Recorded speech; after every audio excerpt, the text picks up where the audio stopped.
Olá, galerinha, tudo bem?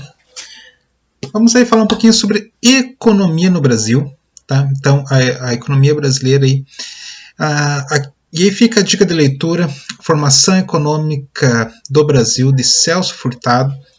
É um livro clássico aí da historiografia brasileira aí para entender aí a economia brasileira, em especial aí entre os primeiros anos da República até mais ou menos ali a década de 60. Beleza, galerinha? Fica a dica aí, um livro clássico aí da história econômica brasileira. Então, a economia durante a República ela tem dois momentos. O que corresponde aí mais ou menos àquilo que foi a República da Espada, né, os governos de Marechal Deodoro e Floriano Peixoto, e o governo aí da política aí dos governadores aí da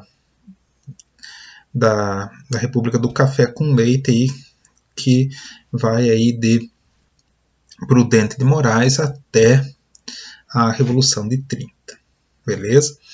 Então, esses dois momentos vão ter aí características econômicas um pouco distintas.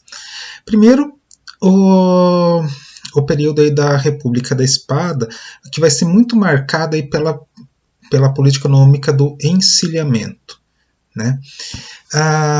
Que também vai ser uma crise econômica, né? A crise econômica do encilhamento. Por que às vezes ela é chamada de política? Porque o governo permitia a criação de bancos privados e que muitos desses bancos, inclusive, imprimissem papel moeda, né? O que gerou uma grande expansão do crédito, então era fácil emprestar dinheiro, mas que causou uma terrível inflação, porque afinal de contas, quando tem muito papel moeda na economia, a economia real ali, que é da produção, não acompanha o ritmo da quantidade de dinheiro que é impresso, e esse dinheiro ele tem um valor apenas nominal e perde seu valor real. Isso quer dizer o quê? O preço das coisas sobe porque o dinheiro não vale nada, né? Isso tudo foi acompanhado de uma grande euforia no mercado da Bolsa de Valores, né? Que acabou aí, então, atingindo essa nomenclatura de encilhamento, né? Porque era um jogo de apostas, né? Todo mundo aí especulando aí com a desvalorização da moeda. Né? Então, você olhava a Bolsa de Valores, aparecia uma realidade, mas quando você olhava para a produção, a realidade era completamente distinta. O que havia de papel no mercado não refletia aquilo que estava sendo produzido de verdade. Essa situação vai durar ali até os governos de Prudente de Moraes e Campos Salles, quando, a partir do final do governo de Prudente de Moraes, mas principalmente no governo de Campos Salles, você tem aí uma nova postura do governo, né, onde então eles passam a renegociar a dívida externa brasileira, né, como uma forma aí para valorizar a moeda, e nesse mesmo intuito de acabar aí com a inflação, a Campos Salles chega mesmo a queimar dinheiro, literalmente. Ele incinera quantias enormes de dinheiro para quê? Diminuir a quantidade de papel moeda no mercado e fortalecer, então, a nossa moeda nacional, que era o réis na época. Né? Então, isso, por um lado, contraiu o crédito, mas também deu mais força à nossa moeda, mais estabilidade às relações econômicas no país. Né? Juntamente aí, então, com essa política de valorização então, da moeda, vai ter aí algumas questões aí que vão marcar aí os ciclos econômicos da velha república. Primeiro, o ciclo econômico vai ocorrer numa região muito específica, no norte do Brasil e no estado do Amazonas, aí, principalmente na cidade de Manaus, mas também um pouco aí do Acre e tal, mas principalmente no Amazonas, que vai ser aí a economia da borracha. A economia da borracha, ela é por muitos considerada como uma chance perdida. Por que uma chance perdida? Porque tinha tudo para dar certo, tinha tudo para prosperar, a borracha era altamente valorizada no mercado na época, o automóvel, a produção do automóvel em massa estava surgindo no mundo, então a borracha era utilizada para a fabricação de pneus e pessoas então migravam do Nordeste em direção ao norte do Brasil, aí ficavam ricas da noite para o dia, né, através aí do trabalho nos seringais, aí, né, na retirada aí do látex, mas boa parte desse dinheiro foi gasto aí em luxo, foi gasto aí em artigos de consumo de luxo, artigos importados, né? Teve, assim, no ponto de vista cultural, assim, a construção de teatros, a construção de museus ali na cidade de Manaus, o que foi muito importante, mas no campo produtivo não se reinvestiu nada, então foi um dinheiro que foi consumido de maneira muito rápida. E quando os ingleses vieram até o Brasil e retiraram aí algumas pequenas mudas, né, o embaixador inglês retirou algumas pequenas mudas da seringueira e levou para a Malásia, eles plantaram lá na Malásia de maneira mais racional. Então eles plantaram uma árvore do lado da outra, fizeram uma plantação aí da évia, de borracha. Né? Enquanto que aqui no Brasil, os seringueiros tinham que encontrar a árvore aí no meio da mata mesmo. Eles não, então eram algumas horas perdidas tentando encontrar a árvore para daí começar a fazer o serviço.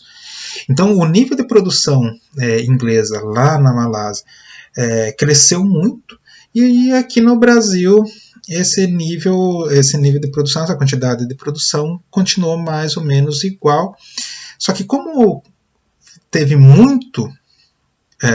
houve um crescimento aí do látex no mercado, o preço do produto caiu, e aí a partir de 1910 acaba aí o efêmero ciclo da borracha no norte, e pessoas que tinham ficado ricas da noite para o dia acabaram voltando à miséria, né, que viviam antes. Então foi um ciclo aí, foi uma oportunidade perdida aí do Brasil. Esse dinheiro poderia ser melhor reinvestido. Na região sudeste, centro-oeste e sul do Brasil, você vai ter um fenômeno diferente. Você vai ter o ciclo do café, que já vinha traçando um caminho desde o Segundo Império, e que vai atingir aí, e que vai chegar aí até a República. Esse ciclo do café, ele vai ser muito marcado durante a Velha República aí, pela própria política do café com leite, né, e o Convênio de Taubaté.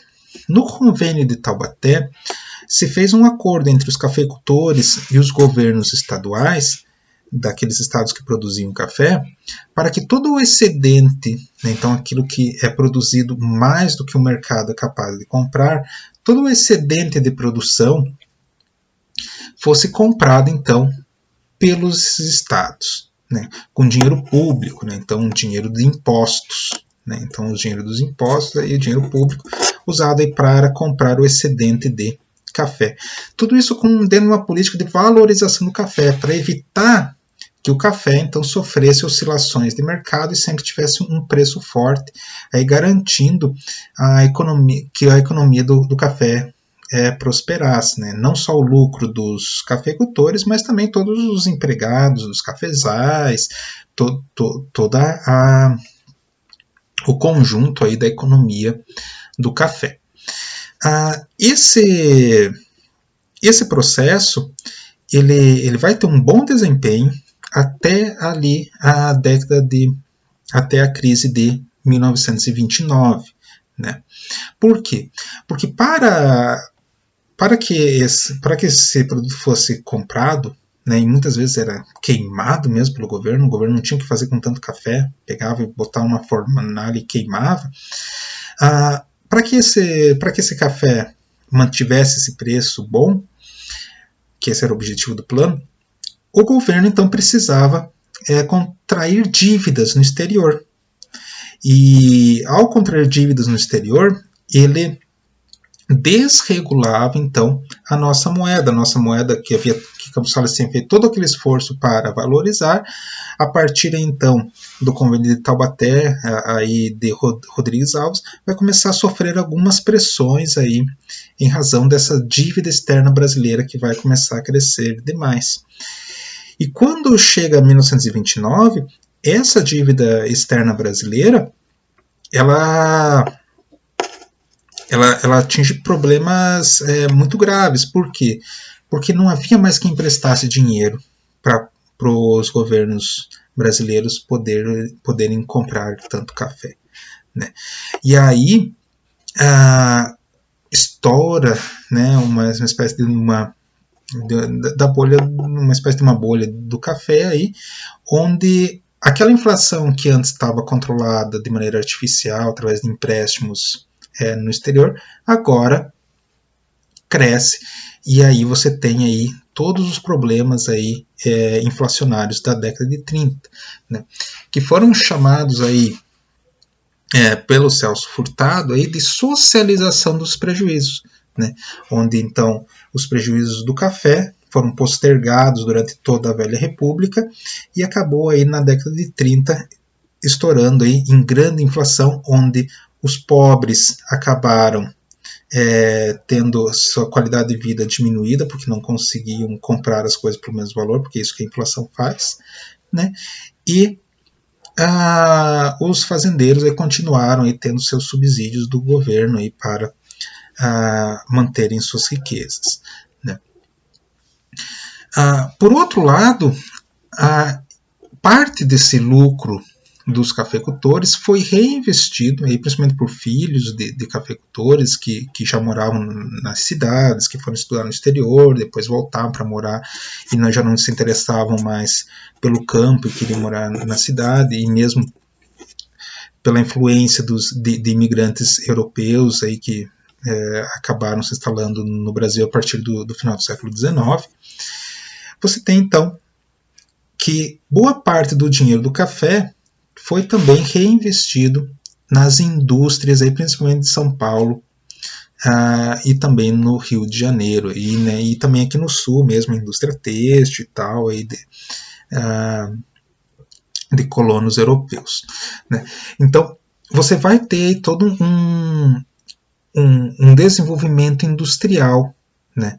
Então, mas esse desenvolvimento industrial assim é um pouco fraco, assim, mas já vai ter, né? São as primeiras indústrias no Brasil, mas que vão mostrar um pouco mais de força, principalmente aí durante a Primeira Guerra Mundial, quando a Europa, né, estava em guerra e, portanto, toda a sua indústria estava voltada principalmente aí para a produção de armas, ou simplesmente sendo destruída em meio ao conflito, né? Os Estados Unidos também estavam focados em vender para a Europa, e principalmente questões aí ligadas à indústria das armas, ao passo que o Brasil se vê numa escassez de produtos, né, porque o Brasil praticamente não tinha indústria, então precisava de um sapato, de uma roupa, a época do rádio está começando a surgir, precisava de um rádio, tudo tinha que vir principalmente da Inglaterra, né?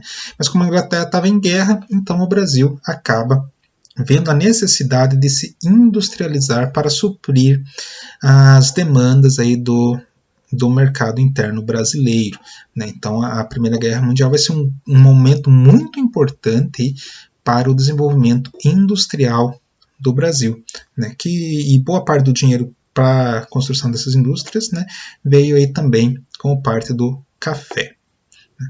Até mais, galerinha!